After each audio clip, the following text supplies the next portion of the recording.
نحمده ونصلي على رسوله الكريم أما بعد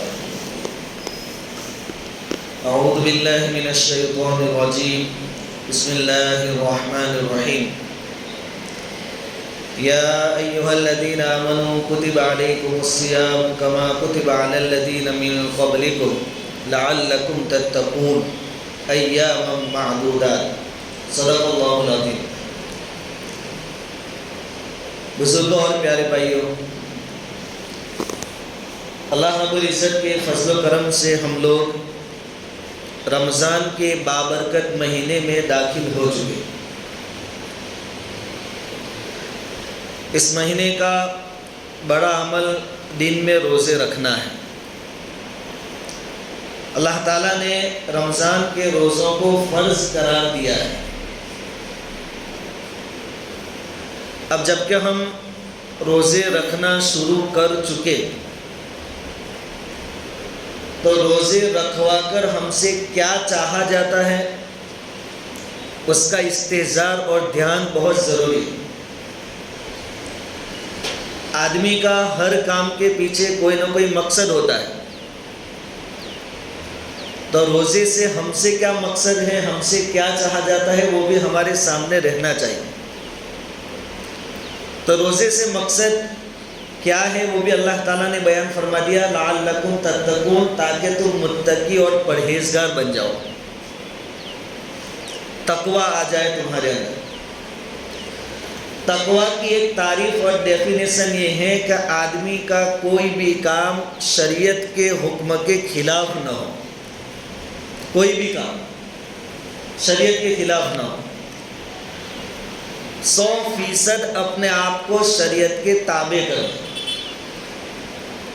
یہ ہے تقوی کی ایک تعریف اور اس کا ڈیفینیشن. گناہ کے ذریعے شریعت کے دائرے سے باہر نکلنا وہ تو بہت دور کی بات ہے، اس کی تو کوئی گنجائش ہی نہیں. لیکن اچھے طریقے سے بھی کوئی دین سے باہر نکلے یہ بھی پسند نہیں، یہ بھی تقوی کے خلاف. مثال کے طور پر ایک آدمی عبادت ہی کرنا چاہتا ہے، لیکن وہ کہتا ہے یا سوچتا ہے کہ میں اپنے منمانے طریقے سے عبادت کروں گا، تو یہ عبادت اس کو ثواب نہیں دلائے گی بلکہ شریعت کے خلاف ہونے کی وجہ سے اس کو گناہ ہوگا. حضرت ابو الدرداء رضی اللہ تعالیٰ عنہ ایک جلیل القدر صحابی ہیں. حضرت سلمان فارسی رضی اللہ تعالیٰ عنہ کو حضور صلی اللہ علیہ وسلم نے ان کا بھائی بنایا تھا، مواخات قائم کی تھی.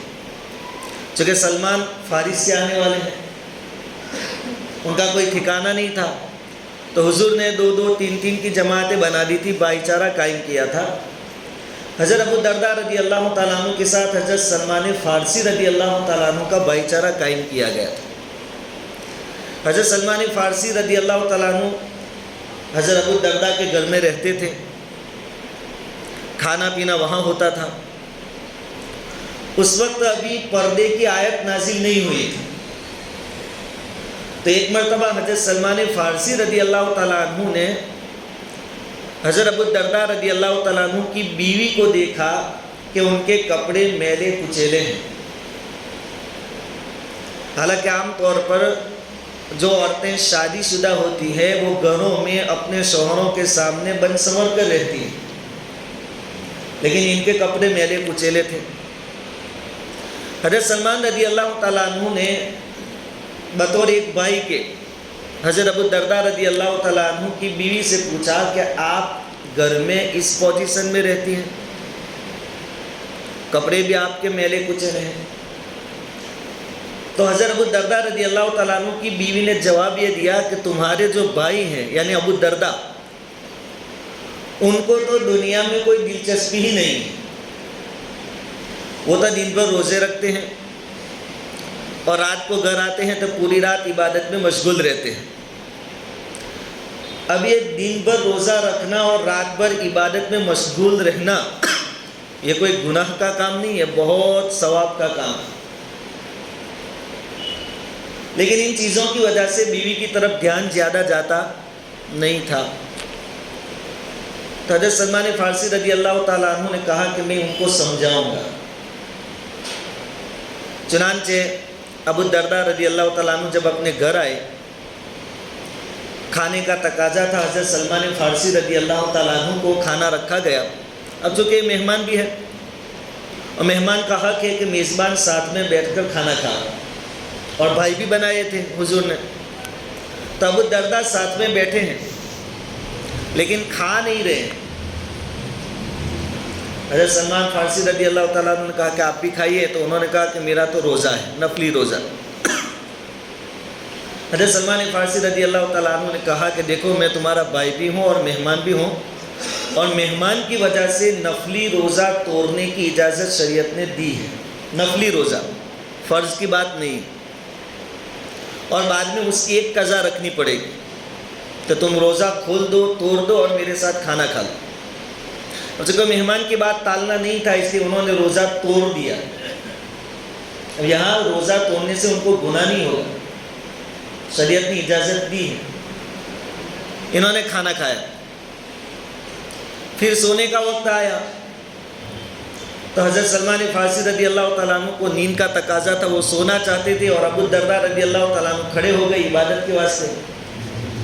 اب چونکہ ان کو سمجھانا تھا تو حضرت سلمان فارسی رضی اللہ تعالیٰ عنہ نے ان سے کہا کہ آپ بھی سو جاؤ میرے ساتھ، ابھی نماز مت کرو، ابھی عبادت مت کرو۔ اب یہ حضرت سلمان فارسی بھی کوئی غلط کام نہیں کرے کہ وہ دیکھو عبادت سے روک رہے ہیں، ایسی بات نہیں۔ سو گئے۔ تھوڑی دیر کے بعد پھر وہ یاد آیا کہ عبادت میں اپنے تو رات گزارنی ہے، تو ابو الدرداء واپس کھڑے ہو گئے۔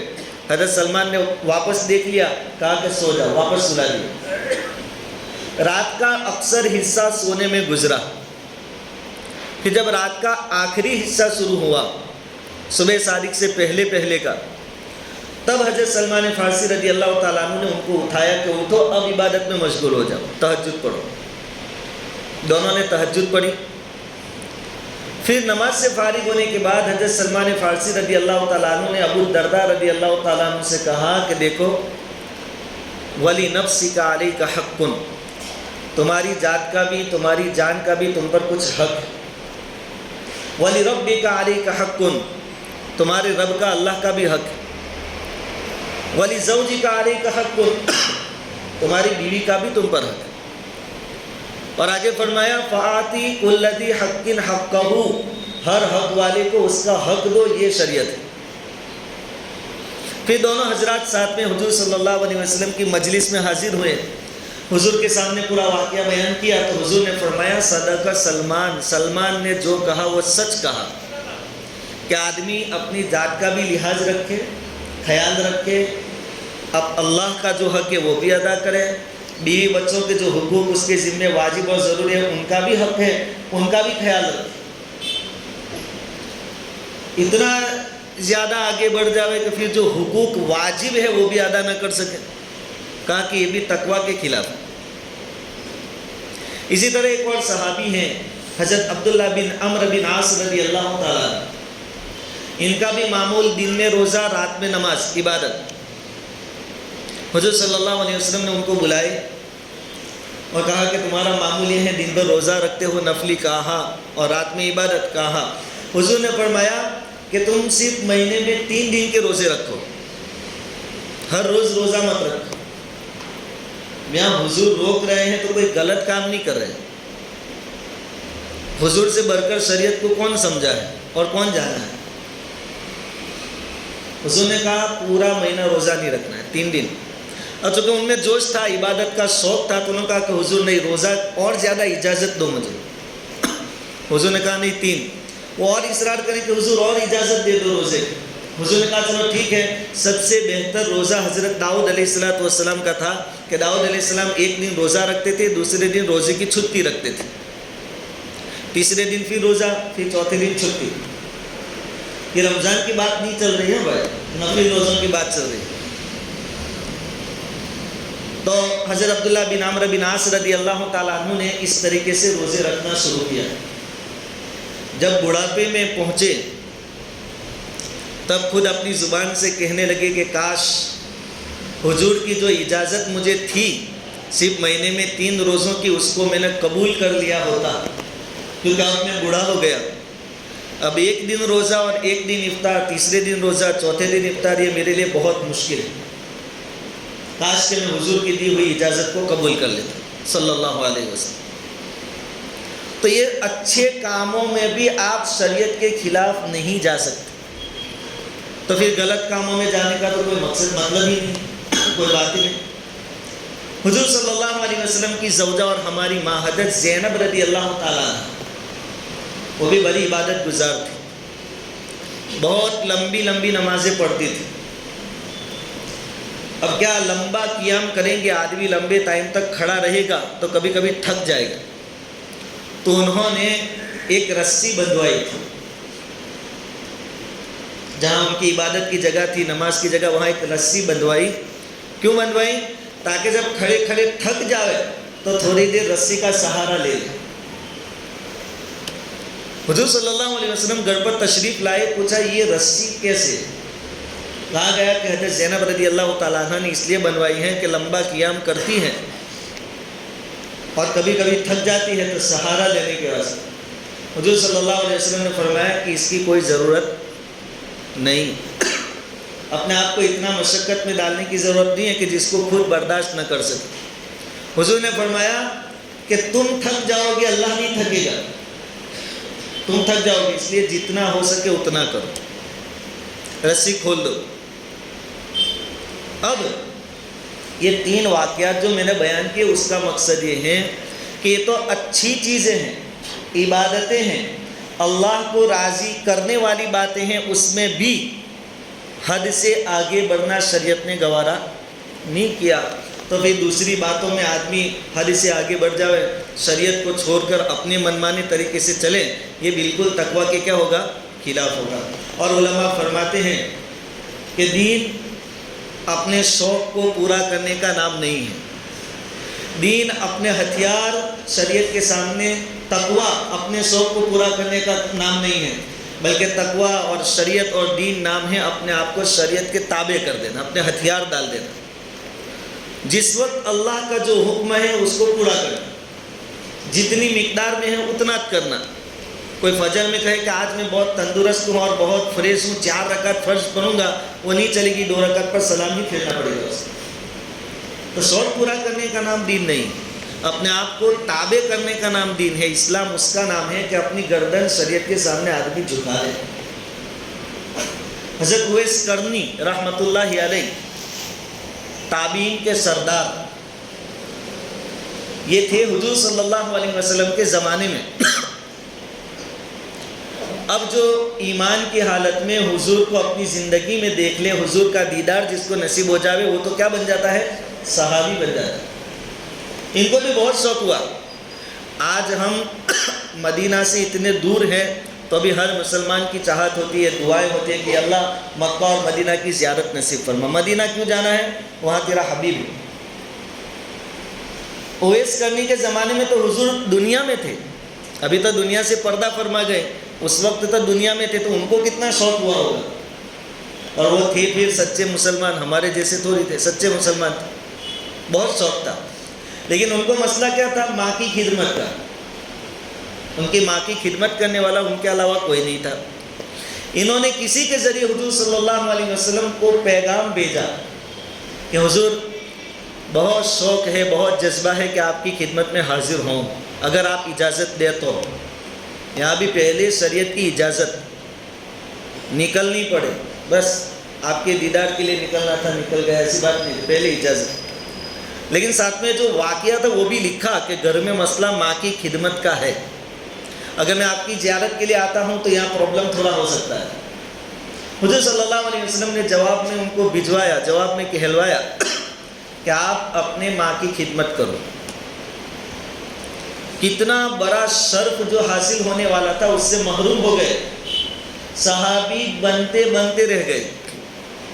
اور یہ صحابی کوئی میڈل کے طور پر ان کو نہیں بننا تھا کہ لوگ میرے نام کے آگے صحابی لکھے، یہ تو جنتی ہونے کی گارنٹی تھی۔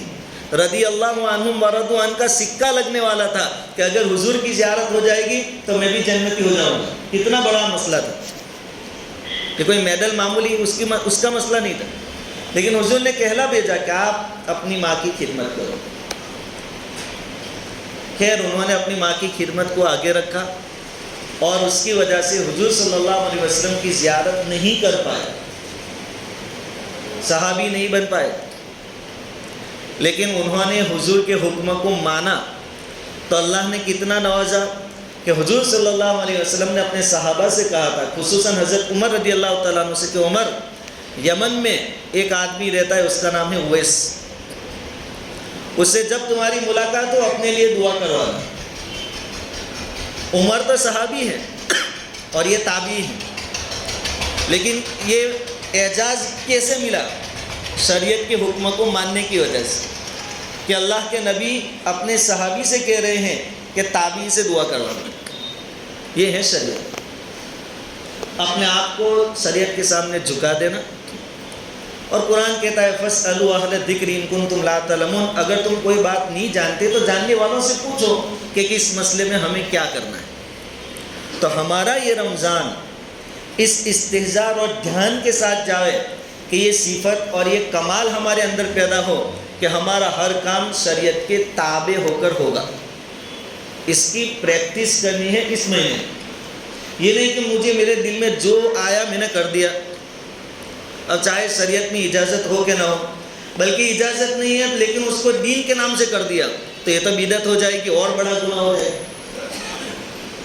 تو دین شوق پورے کرنے کا نام نہیں ہے، اور تقویٰ بھی اسی کا نام ہے کہ آدمی سے شریعت کا کوئی چھوٹا یا بڑا حکم نہ چھوٹنے پاوے، حکم کی خلاف ورزی نہ کرنے پاوے۔